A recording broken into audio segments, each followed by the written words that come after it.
you said to me that you had enough cash, $3.5 million to last you to the summer next year, to 2021.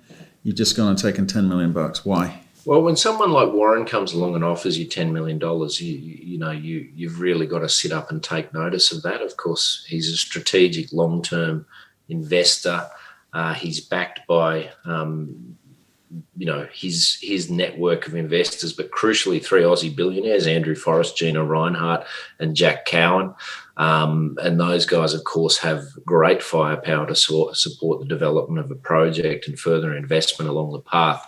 So you've got to sit up and take notice, of course. We were well funded through towards the end of the year, and you can always take that risk to get in and start drilling and hope that you can raise capital. But to ensure the future of the company is strong and stable, you've really got to look at it when those opportunities arise. And I suppose we've seen some of our competitors struggle to find capital even during this sort of bullish phase of the market we've been going through. So that set us up so very, very well to do the work programs we've got ahead of us really for the next year and a half. Yeah, I think it's quite interesting because you're right. A lot of uranium companies are not able to raise money in this environment. And those that do have raised enough money to keep the lights on. So $10 million is a big chunk of change. There's a handful of you that have been able to raise a decent amount of money. What was it that you said to Queen's Road that said, this is the one to back? We are the ones to back. Yeah, good question. It was more what Queen's Road said to us. Warren was looking at the story very carefully. Warren's, of course, heavily involved in NextGen. He's on the board there.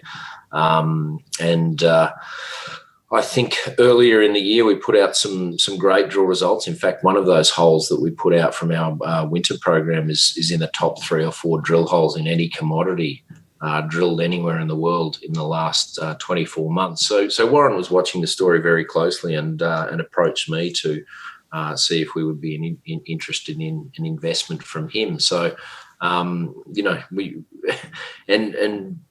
I've actually been, I've known Warren for a long time. Whenever I'd go through Hong Kong, going back 12 years ago, I'd call in on him and have lunch and try and convince him to invest in some of the other things I was doing at that time. So I've actually been working on Warren for over 10 years for an investment. So I was ecstatic to get him across the line finally, but really he did all the heavy lifting. It was him that was driving the concept, and, he loves what we're doing. He loves uranium. They take a very long-term view. He's based in Hong Kong. He's worked with Li Ka-shing for many years. They see exactly what's happening in China. I think we saw, as late as yesterday, the announcement of more reactor builds coming in China very soon. So, they see that broader thematic. And how do you get set in that space if you like that thematic? Well, a great exploration project and a new high-grade discovery is a great way to get positioned.